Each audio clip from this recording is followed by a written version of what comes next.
Hello, my friends. Today, I'd like to focus in this session on depression. Someone has defined depression as anger that is turned inward. There are many who are suffering from depression.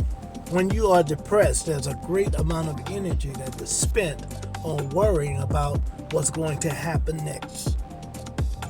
Situations, people, circumstances that you and I cannot control can bring us to the brink of depression.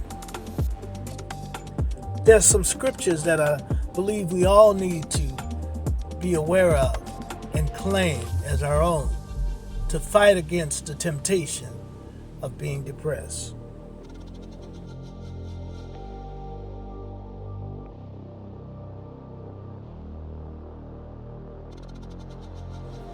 In Numbers chapter 6, verse 24, it says, "The Lord bless you and keep you. The Lord make his face shine upon you." Nehemiah chapter 8, verse 10 says, "Do not grieve, for the joy of the Lord is your strength." Psalm 42, verses 1 through 2 says, "As the deer pants for the streams of water, so my soul pants for you."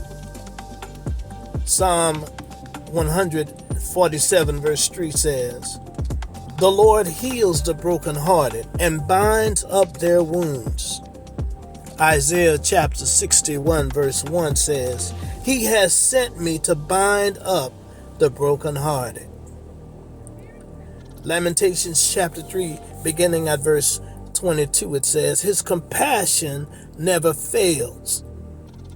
They are new every morning."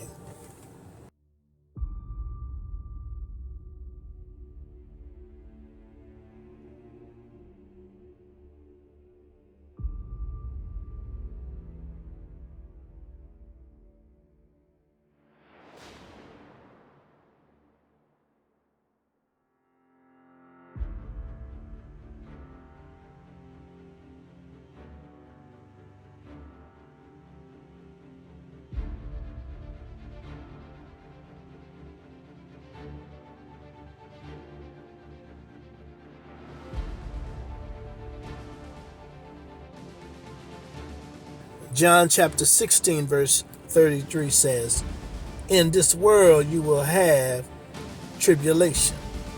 But I tell you, take heart. I have overcome the world."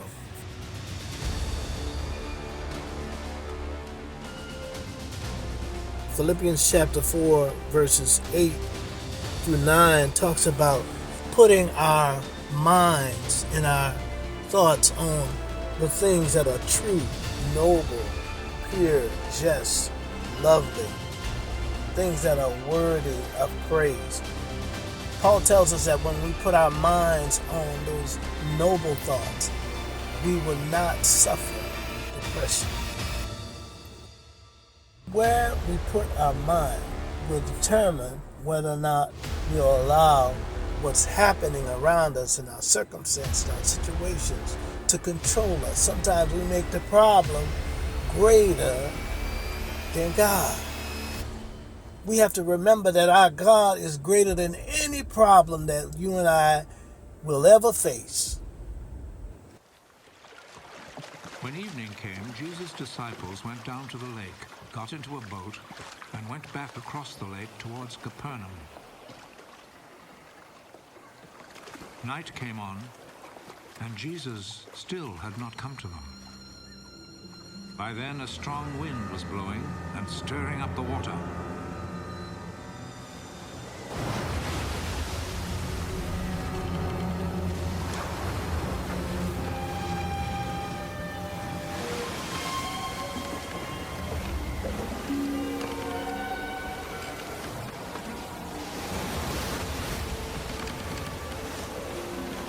The disciples had rowed about 3 or 4 miles when they saw Jesus walking on the water.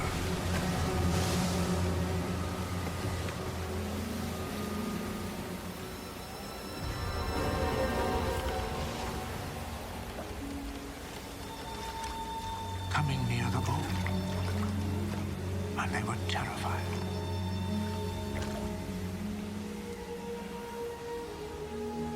Don't be afraid. It is I.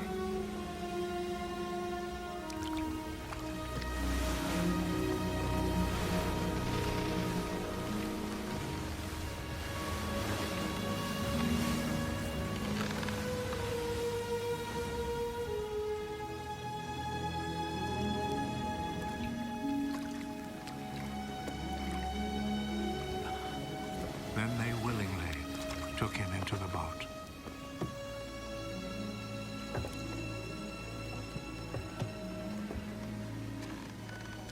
And immediately the boat reached land at the place they were heading for. Next day, the crowd which had stayed on the other side of the lake realized that there had only been one boat there. They knew that Jesus had not gone in it with his disciples, but that they had left without him. Sometimes we magnify the problem greater than our God, but we need to magnify our God greater than any problem that we face. When we put our minds on him, he'll keep us in perfect peace, and we won't have to worry about fending for ourselves because we have a great God who always takes care of his children. God bless you today.